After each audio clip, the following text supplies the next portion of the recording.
Amit-amit cabang bayi, itu adalah ucapan Mimin setelah menonton film ini. Benar-benar menyuguhkan tontonan menarik yang tidak diketahui banyak orang.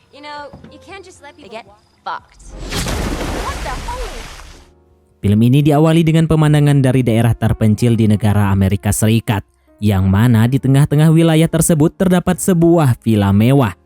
Villa yang dimiliki oleh salah satu konglomerat di negara itu.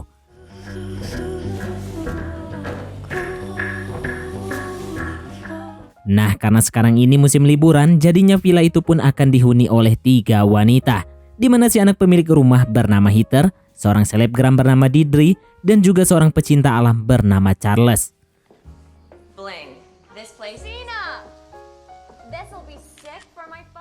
Di sini Deidre benar-benar senang serta happy, karena sebagai seorang selebgram ia bisa memanfaatkan setiap sudut untuk live streaming. No, you can't because what? See it and believe it. Namaste. Ternyata mereka sengaja berlibur ke Villa Heather demi melihat suatu fenomena, yaitu fenomena heboh terkait datangnya hujan meteor pada nanti malam. Hanya saja waktu yang berjalan terasa sangat lama. Mereka mengaku bahwa liburan ini terasa sepi tanpa adanya kehadiran laki-laki, yang mana sekalinya ada mereka hanya menemukan seorang koboi tua.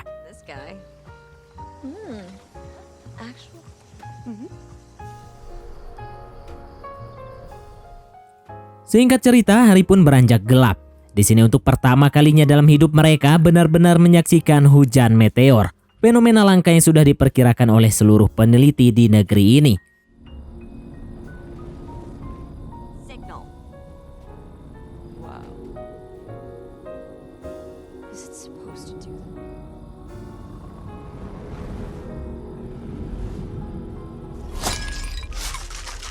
Dan setelah puas, Heather segera mengajak kedua temannya untuk bersantai ria. Tak lain tak bukan malam tersebut akan dilewati dengan mengobrol. Very cute. You know, you can't just let people get fucked. What the hell? Sampai suatu ketika secara tiba-tiba jatuhlah sebuah benda dari atas langit. Tak diketahui benda itu apa. Tapi setelah dilihat, Deidre merasa bahwa sosok tersebut adalah makhluk hidup.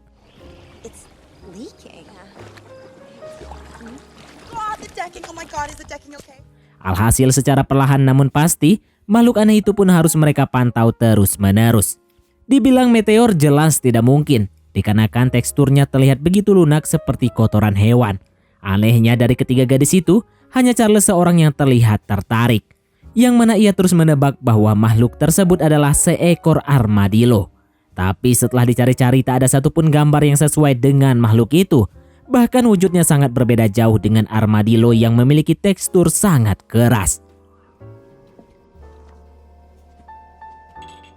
Namun saat sedang mencari, tiba-tiba saja handphonenya Heather harus mati total.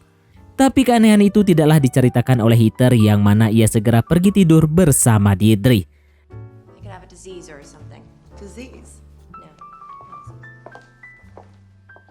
Sedangkan di sisi lain, Charles hanya bisa menampung rasa penasarannya. Ia masih tak mengerti apa sebenarnya makhluk itu dan kenapa ia bisa di sini.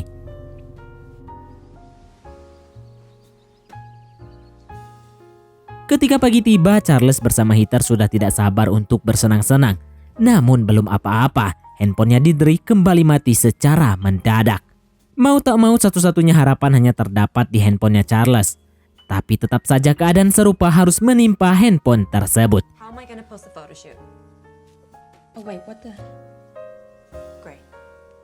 Alhasil mereka bertiga pun tidak bisa lagi melakukan komunikasi.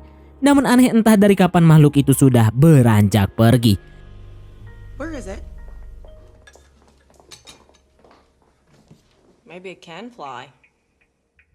Alhasil ditelusurilah jejak-jejak pergerakan dari sosok tersebut. Yang mana setelah ditelusuri lebih lanjut, makhluk itu tidak lagi berbentuk seperti kotoran.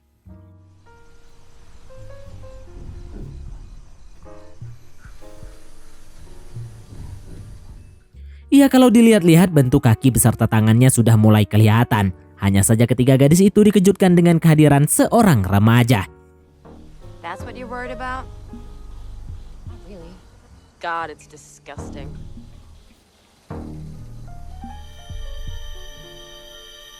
Hi. Remaja bernama Brad yang sengaja datang untuk menggantikan kakaknya sebagai penyiram kebun.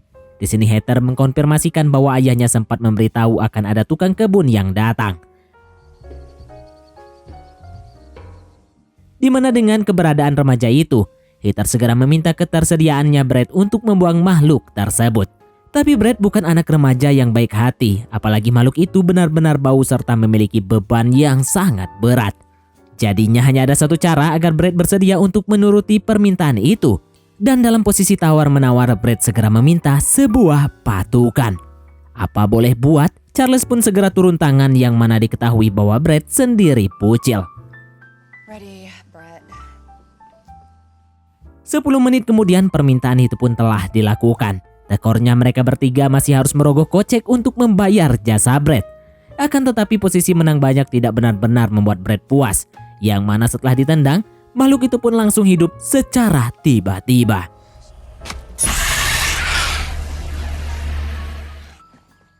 Sontak ketiga gadis tersebut turut dibuat sadar bahwa sosok itu bukanlah hewan biasa. Dan tak ada cara lain Deirdre bersama Heather segera berniat untuk membunuh makhluk tersebut. Namun sayang sebagai pecinta alam, Charles malah tidak setuju. Ia lebih memilih untuk menyingkirkan makhluk itu ke arah area semak-semak di sekitar villa.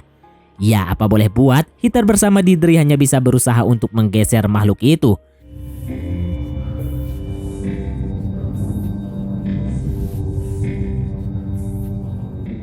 Bobotnya pun gak main-main. Jikalau dihitung secara normal, berat makhluk tersebut bisa berkisar di angka 100 kilo. That motherfucker is heavy. Sampai sejauh ini mereka bertiga masih santai-santai aja, nggak ada masalah yang berarti. Dan kegiatan liburan berjalan lancar.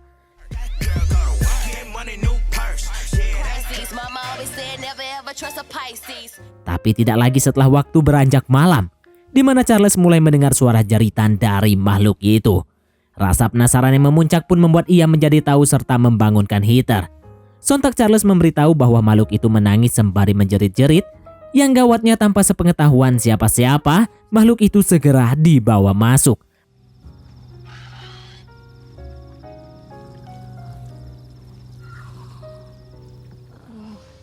Maybe I'm still stoned, but this guy?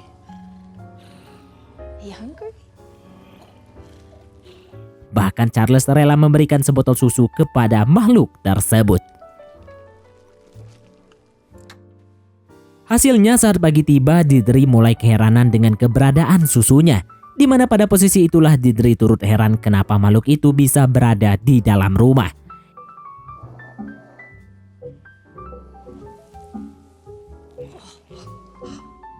Yang sudah jelas Charles segera disemprot dengan makian. Deirdre nggak habis pikir jikalau Charles bisa sebodoh itu. Kalau udah seperti ini, Charles pun harus bertanggung jawab. Ia disuruh menggotong makhluk itu ke depan halaman. Yang anehnya, bobot makhluk tersebut tidak lagi sama seperti tadi malam. Entah bagaimana tadi malam makhluk itu terasa enteng. Namun secara tiba-tiba saja bobotnya kembali berubah menjadi 100 kilo.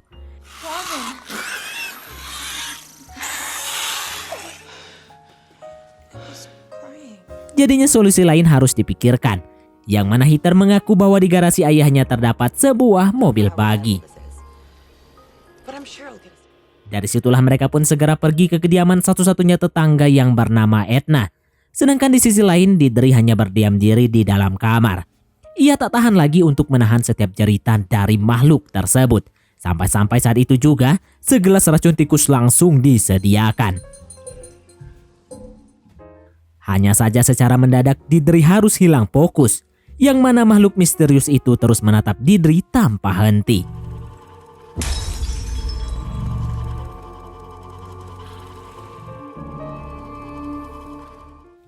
Pada situasi yang berbeda, Charles bersama Heather baru saja tiba di kediaman Edna.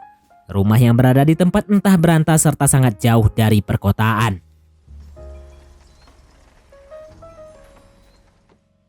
Di sini secercah cahaya harapan masih mereka pegang terus-menerus. Sampai pada akhirnya Heather tak mendengar satupun jawaban dari Edna.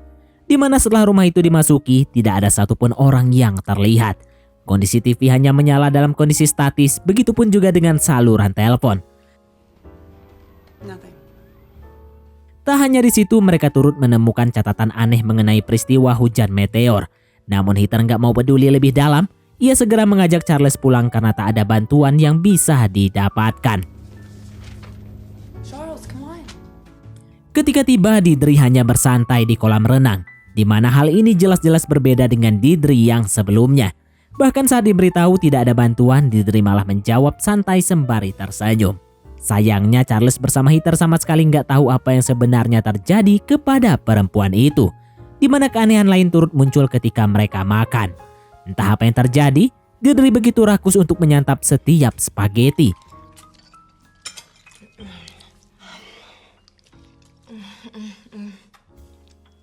Tak selesai dengan tingkah rakus, secara tiba-tiba Didri berubah menjadi orang yang sangat aktif. It must be the fresh air. Jelas Heather bersama Charles hanya bisa keheranan. Apalagi seiring berjalannya waktu, makhluk itu terus mengeluarkan bau yang semakin menyengat. Kemudian malam pun kembali tiba, yang kali ini Heather terus merasa terganggu dengan suara jeritan. Dan disinilah berjalanlah ia ke ruangan tamu, di mana secara mengejutkan makhluk itu sudah membentangkan diri demi bisa berpusreng dengan Didri.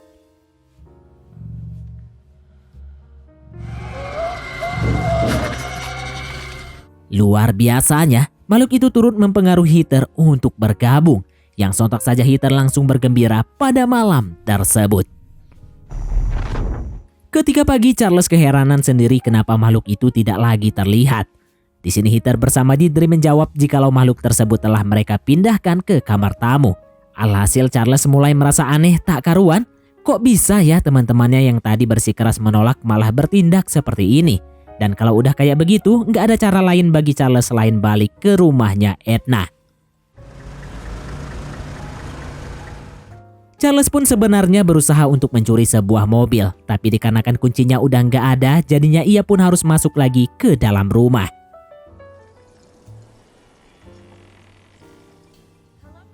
Ketika di dalam, rumah itu masih terlihat sepi tanpa adanya orang.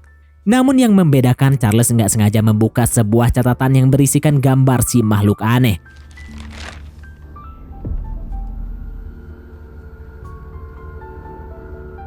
Sontak keluarlah Charles dari rumah itu, ia segera pergi ke samping rumah yang ternyata Edna telah meninggoy dari lama. Setelah itu scene langsung beralih kepada Heather beserta Didri. Bisa dilihat Didri sibuk bergerak secara random, sedangkan Heather sendiri sedang sibuk untuk memakan telur. Sayangnya Charles masih nggak sadar dengan kondisi aneh kedua temannya. Karena sepengetahuannya, secara tiba-tiba mereka berdua langsung bertingkah baik kepada makhluk itu. Hanya saja pada posisi inilah Charles harus terkena hipnotis juga, di mana secara cepat makhluk tersebut segera mengeluarkan akar yang menyerupai ular kasur.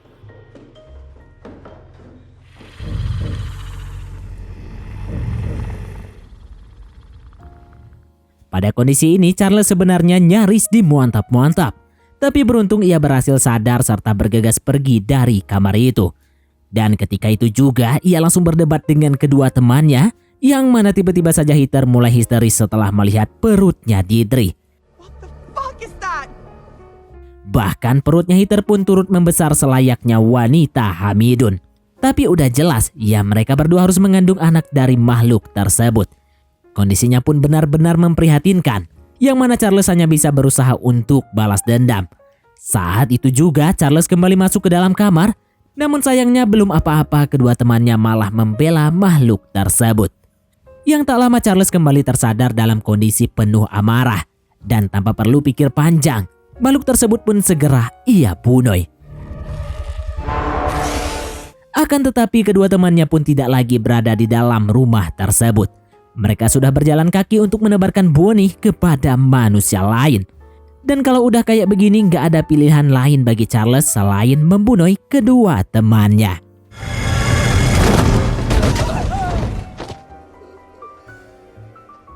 Setelah Heather, target berikutnya adalah Didri. Didri yang sudah berjalan lebih jauh serta lebih ganas daripada Heather. Di sini sebenarnya terjadi perlawanan yang luar biasa. Charles harus bergelut cukup lama sampai pada akhirnya tibalah si koboi tua yang menyadari pertikaian itu.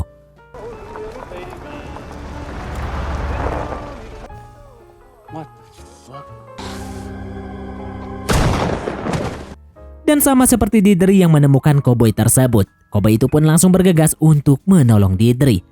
Namun untungnya si Charles hanya terkena dor di bagian pundak, yang mana di sisi lain koboi tersebut sudahlah dibunuh oleh Deidre. Dan mau tak mau, perjuangan terakhir pun harus diselesaikan oleh Charles.